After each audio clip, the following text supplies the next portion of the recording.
हामीले हाम्रो मुख्य माग बिर्सेका छैनौँ। त्यो हो प्रत्यक्ष निर्वाचित कार्यकारी प्रधानमन्त्री। कतिलाई चाहिँ यो सिस्टमबारे चाहिँ के चाहिँ डाउट थियो भन्दाखेरि यो सिस्टमबाट बनेको चाहिँ प्रधानमन्त्री चाहिँ अटोक्रेटिक हुने हो कि त, निरङ्कुश हुने हो कि त भनेर डाउट थियो। त्यसलाई हामीले नजरअन्दाज गर्न मिलेन। त्यसको लागि हामी यत्रो टाइमदेखि रिसर्चमा, यो बाहेक अरू धेरै कुरामा रिसर्च र भन्न धेरैलाई चाहिँ हामी साथ जोड्ने चाहिँ प्रयासमा निरन्तर लागिरहेको थियौँ।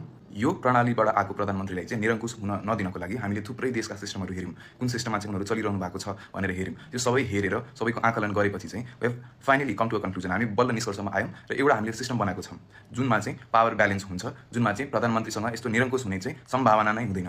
यो बारे हामी छिट्टै एउटा भिडियो बनाएर यो सिस्टमलाई बुझाउनेछौँ, सार्वजनिक गर्नेछौँ। त्योभन्दा पहिला हामी अर्को के पनि गरिरहेको छौँ भन्दा हामी कमजोर छैनौँ। हामीसँग धेरै मान्छे जोडिनु भएको छ र छिटै हामी एकदम ग्रान्ड शक्ति प्रदर्शन चाहिँ गर्नेवाला छौँ। यो चाहिँ शान्तिपूर्ण हुनेवाला छ। धेरै मान्छेले हाम्रो साथ दिनु हुनेवाला छ। एकदम शान्तिपूर्ण, धेरैजनाले चाहिँ साथ दिनु हुनेवाला छ। यो स्ट्रगल, हाम्रो यो सङ्घर्ष चाहिँ रोकिएको छैन, पिटिकै रोकिएको छैन। मुख्य कुरा हामी गरेरै छोड्छौँ। त्यसको लागि चाहिँ हामी सबैजनालाई चाहिँ जुन बेला हाम्रो शक्ति प्रदर्शन हुन्छ, त्यो एउटा मोर्चा होला, एउटा मार्च होला, सबैजना आइदिनु होला। देश बनाउने यो अवसर चाहिँ आजसम्मै कहिले आएको थिएन। अहिले हामीसँग यो शक्ति छ, यो ठाउँ छ हामीलाई। त्यही भएर यसलाई चाहिँ हामी अब गुमाउनेवाला छैनौँ।